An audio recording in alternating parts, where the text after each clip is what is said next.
Hey everyone, welcome back to 996. The Howl Coyotes stand at 15-13-2 after 30 games. In the past 30 games, they were 6-4, which actually is their best 10-game stretch of the season. The first 10 games, they were 5-4-1. From games 10 to 20, they were 4-5-1, and now 6-4-0. They started out these 10 games from 20 to 30 with a 4-game winning streak, the Champions Gauntlet. And then they faced, a couple weak teams if you exclude the Boston Bruins. And they kind of hit some trouble. They went on a 4-game regulation loss streak before winning back-to-back games, back-to-back shutouts at home Friday and Saturday against the Sharks and the Sabres. They're at 18th in the league in terms of points. And now we'll get to the specific stats. A bit of an up and down for the stats here at the 30-game mark. Goals for per game has been dropping. It's hovering right at 3.03 per game. I need more. Need more from the offense. I haven't liked the offense since the Champions Gauntlet. And, even these back-to-back wins against the Sharks and the Sabres, I need more. You can't get a game-winning goal off a goaltender's flub behind the net and you shoot into an open net. That's not going to be a consistent way to win. Need more out of the offense. That's kind of the scapegoat for me for this 30-game mark, and they need to turn it around here. Goals against per game down 11th in the league.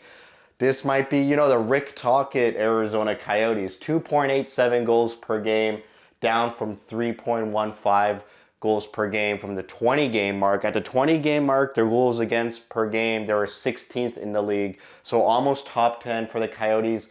No complaints for the defense. However, I know this stat is being carried by Connor Ingram. We'll get to the goaltending a little bit later. But yeah, I don't mind the defensive structure these days for the Coyotes. It was really bad during that 4-game losing streak prior to the 5-game winning streak. That was around game 16 to 19, I believe, or 15 to 19. But yeah, I think the problem for me with the defense is the offense, and we'll get to that later again. But I'm liking it. Not too many mistakes. I know there's a couple mistakes in that Philadelphia game, but Vejmelka kind of lost that game on the road in Buffalo. Boston, it was all right. Pittsburgh, again, for me, it was more the offense losing that game than the defense. So I'm liking the defense. I'm not noticing glaring mistakes anymore. Even Matt Dumba, haven't really noticed him in a really long time, and I think that's a good thing for Matt Dumba. Power play has been dipping a little bit. They're still top 10 in the league, 23.08%. They're sorely missing Sean Durzi, who's missed 5 games. That might be another reason why I want more from the defense in terms of offense. We definitely missed Durzi on the power play, but even 5-on-5, it just seems like there's no one on the defense who's going to score or get a great shot on net. Basically relying on Moser and Valimaki here. Penalty kill, pretty much staying the same, right above 80%. Good for 14th in the league. Don't have any problems with the penalty kill lately. Just keep it rolling around 80, maybe get it to closer to 81. Save percentage, 7th in the league, a 910 save percentage. Elite numbers. The league average for save percentage is 899. I saw a graphic on Twitter earlier in the week where 10 years ago the average save percentage was 915, so 915. Now it's 899. So these little rule changes, the change of going younger and faster, it doesn't happen immediately, but over a 10-year period, you can see that goal scoring is way up, goalie stats are way down. Rule changes like power play always starts in the offensive zone. Teams now very heavily strategizing the power play. Goalie equipment is smaller these days. All of that little things add up to where goaltending numbers are down from 10 years ago, and it's trending down. And when I said 899 save percentage is league average, imagine saying Vejmelka is an average NHL goaltender prior to last night's great performance, I will add. But, this Coyotes team cannot rely on league average goaltending. They need a strong goaltender, which is why they're staying they're floating above water, treading water here in the wild card position. It's all about goaltending for the Coyotes. So a 910 save percentage, really good. It's way up from 903, so pretty good there. Shooting percentage, still a lot, still really high, 4th in the league at 11.4. Shots per game, down, way down, 31st in the league. It's not going to change. This is Andre Tourigny's system, and I think I finally figured it out. Here's a graphic here where the Coyotes are the top team in the league in terms of completing passes to the slot. The slot is a house area. You hear Tyson Nash say it all the time. It's right around the middle of the hash marks in the offensive zone. So for me, the Coyotes, they're a team that wants high quality shot and chances.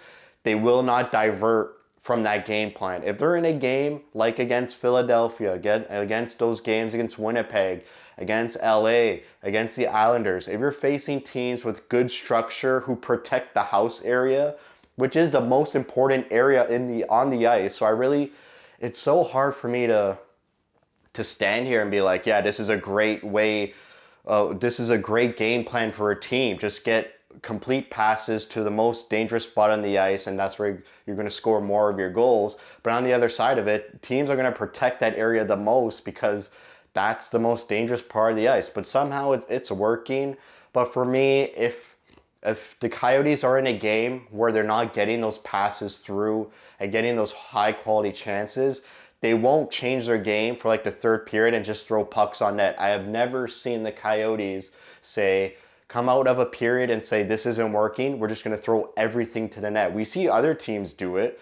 If another team is not getting those chances, they'll come out for the next period looking different and just throwing everything at the net and getting bounces, getting luck, getting tips, and they probably win the game or get back in the game. I've yet to see the Coyotes change their game plan offensively. If it's not going their way to get those high quality shots, they're going to lose the game if it's not there. And moving forward, I would like to see them adapt. I know this way of hockey is better to get high quality chances more than high quantity chances. But for me, when you're in the actual game and it's not working and the other team is shutting it down, you got to adapt and do other things. So maybe moving forward, Andre Tourigny and the Coyotes sort of learn that adaptation. But for now, it's all about low quantity of shots, high quality of shots, and rely on heavy goaltending and great goaltending, and you'll win the game. Face-offs, still really low, 30th in the league, around 47%. If the Coyotes have a face-off percentage below 50% in a game, most of the time they're losing that game. Especially there were some games where they were like at 30% on the face-offs. Just, you got to win some face-offs, especially to start a power play. You start in the offensive zone, you get more chances. If you lose that face-off on the power play to start the power play, you just lost 20 to 30 seconds there. Hits per game, it's up about 1 hit per game at 16 and a half. That's probably going to keep going up now that Jack McBain is back in the lineup. So we'll go to individual stats, top 5 players for the Coyotes. Again, I'm cheating a bit by adding 2 more because I got to talk about Carcone and Cooley. But top 5 here, you'll notice no defenseman. I need a defenseman here. You got to have an offensive defenseman here. I know Durzi's been injured for 5 games, but someone's got to step up. You need that offense from the back end. You can't have Bukestad in your top 5 point getters on the team. Bukestad's not a really good he's not a guy we lean on for offense. He's a great two-way player. Sure, he meshes well with Michelli and Krause, but he shouldn't be your top 5 point getter on an NHL team. So we got Keller at 26 points in 30 games. I need more from Keller and Schmaltz too. That top line, it's getting a bit concerning. They did have a great game against Buffalo. Not even thinking about scoring that goal that Keller did, but drawing penalties, having consistent offensive zone time and pressure, finally getting back to what they are and what they should be. I like Kerfoot up there with Keller and Schmaltz. I didn't like Zucker. I was okay with Cooley. It seems like whoever gets put on that line, it takes a while for them to get acclimated with Keller and Schmaltz. But now it's starting to seem like it's going to click with Kerfoot there. And Kerfoot reminds me of Hayden. He's got sneaky skill, goes into dirty areas, defensively reliable. I was saying that since Hayden was injured. Put Kerfoot there. It took them like 10 games to finally do it, but finally Kerfoot is up there. Michelli, 22 points in 30 games. I think for the first time since the shortened 2021 season, Keller is not the best player on this team. I will give that to Michelli. I think Michelli is the best player on this team right now for this season. Whenever he touches the puck, something good happens. He's so consistent too, game in and game out. He's always there. He's always making an impact. So noticeable. Just the magic is around him, and I've honestly seen that magic go away from Keller and Schmaltz for a while now, but that second line of Michelli, Krause, and Bukestad, it's been money. It's our best line, and Michelli's that motor that gets it going, and he rarely has an off game. Really loving Michelli this season. Definitely showing the league he should have won the Calder Trophy last year for best rookie in the league. Krause, again, 13 goals in 30 games, 19 points. Nothing bad to say about Krause and Bukestad. Krause, the people who are scoring on this team, it's Keller, Schmaltz, Krause, and Carcone. If they're not scoring, the Coyotes will pretty much lose the game. There's no one else we're really relying on to score. O'Brien is not going to score a breakaway, bar down backhand every game. We'll get to that fourth line soon. Carcone, 14 goals, 3 assists, 17 points. Carcone has a 32.6% shooting percentage. It's insanely high, so unsustainable. And he's tops in the league in terms of 5-on-5 goals. Carcone's not even on the power play, yet he leads this team in goals and is in the top of the league of 5-on-5 goals. I got to see Carcone on power play number 2 and take Zucker off.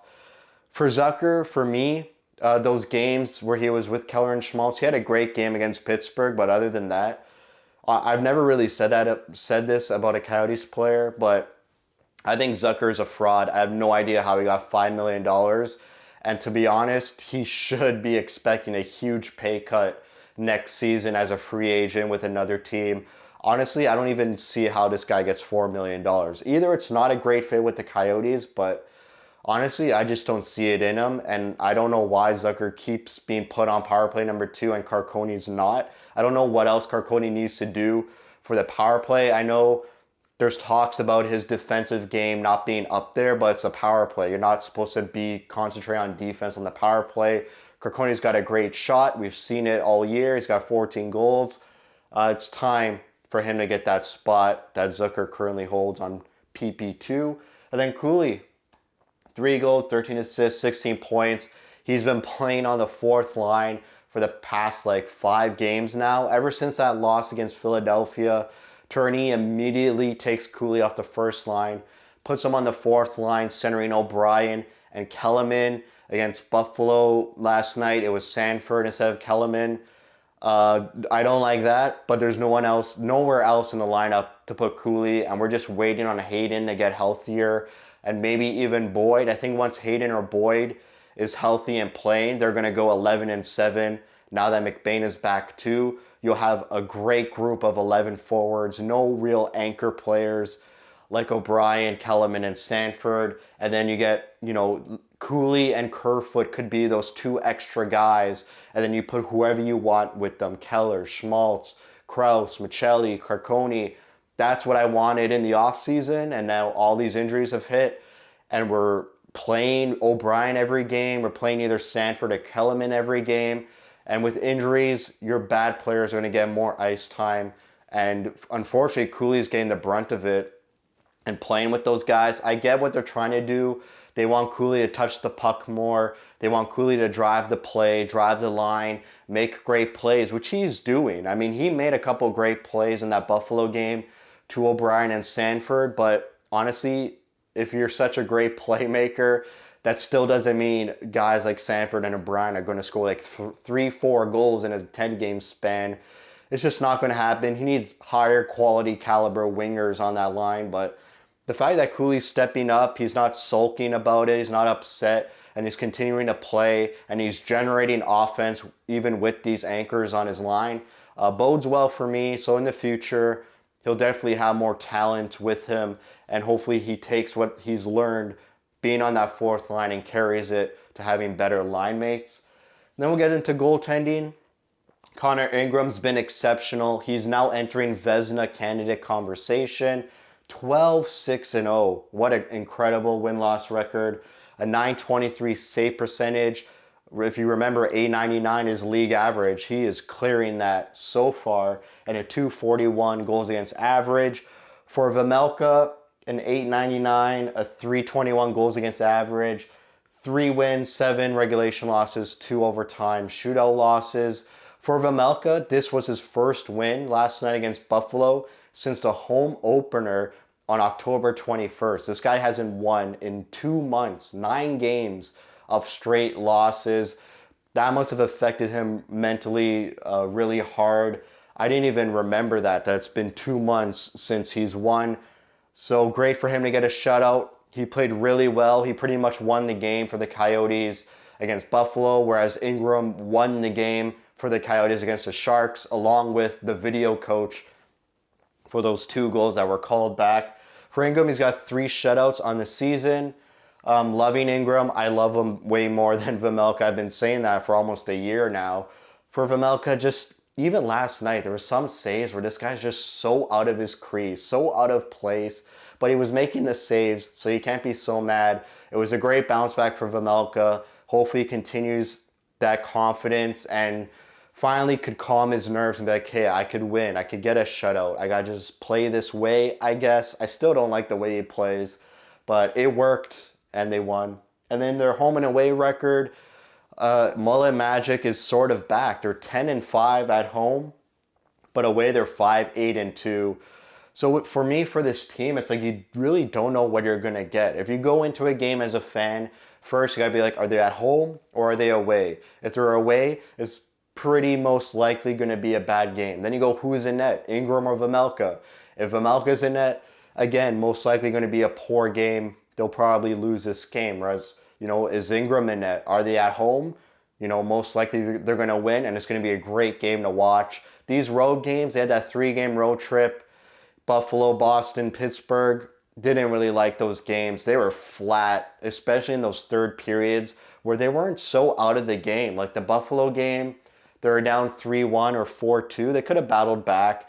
Boston, again, 4-3, 5-3, could have battled harder in the third. Pittsburgh, they were down 3-2 in the third period. You got to go hard, especially the last game of a road trip, but they just didn't. They just were so flat in those third periods in those 3 games on the road. And then you go back home. Not the best games at home, but you still get back-to-back shutouts. Looked much better at home in those 2 games than they have had in the past 4 games in that 4-game loss streak. So Coyotes are hanging in there at the wild card position. Nashville has kind of got some wins together. They're about 4 points above the Coyotes now for the second wild card spot. So the Coyotes are at the last wild card spot, 4 points behind Nashville. They're a point above St. Louis, Calgary, Seattle, Minnesota, Edmonton. They're all right there. One of them's going to get hot, and the Coyotes got to keep this up. If anything, they got to be a bit better. Hopefully Hayden and Boyd come back in the next 5 games, and Durzi. If they get more healthy, more consistent play with Ingram, and when I mean by that, I mean Ingram plays more games in a row because earlier in the season they kept rotating. So they get healthy. Ingram plays way more games. They could run away and get some wins together. But honestly, they got Ottawa and the Sharks for games this week, Tuesday and Thursday. They could go into Christmas tied with Nashville for that second wild card spot, increase the gap above the teams they're above. They could go into Christmas solidified with a great spot, come out of the holiday break more healthier, more morale, more mojo. And then, it's the new year. And what are we waiting in the new year? An arena update. It could be a great moment for the team where they just get that great positive news about the arena. The players are happy, coaches are happy. It just injects that morale boost into their veins, and they could run away and go on a streak here. But let's focus on these 2 games against Ottawa and the Sharks. 2 very winnable games that they should win. They haven't played their best hockey, but they got those back-to-back wins, and just build on that. So that's it for me. Thank you for watching. If you like what you see, spread the word. And as always, thank you for your support.